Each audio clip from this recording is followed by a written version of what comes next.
This week, the United States, Japan, Canada, Mexico, Australia, and several other Pacific Rim nations reached agreement on a controversial trade pact that will link together about 2/5 of the world's economy.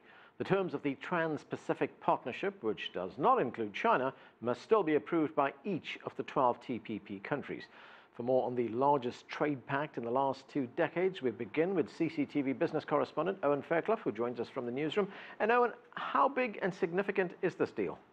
Anand, it's unprecedented in global trade. It would create the biggest free trade zone ever, from Australia to the US to Vietnam, all those countries along the Pacific Rim. And that means it would cover nearly half of global trade. Now, this deal is designed to level the playing field so that all the countries involved can trade and compete with each other equally.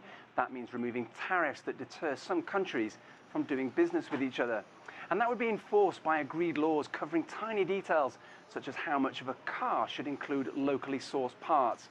Now, it's a huge deal for the likes of, say, Brunei or Vietnam, smaller economies who could get a shot at gaining access to giant economies like the United States. And by some estimates, Vietnam's economy would grow by 1/3 over the next 10 years. That's not a bad return.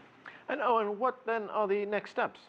Well, you'll notice I've been using the conditional would. Remember that all we have for 5 years of negotiations behind closed doors is an agreement.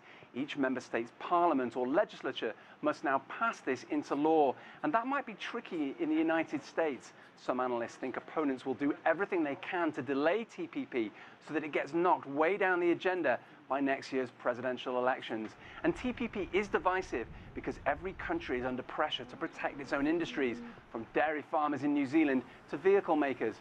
Opponents think those kinds of jobs are at risk from cheaper foreign competition, and they're lobbying hard against the deal.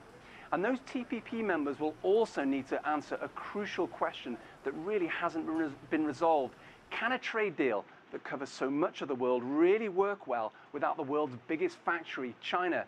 That's certainly China's view, and it's expressed interest in joining in the past, but didn't like the conditions that were set down. But right now, China says it wants to concentrate on developing its own regional trade links before considering TPP.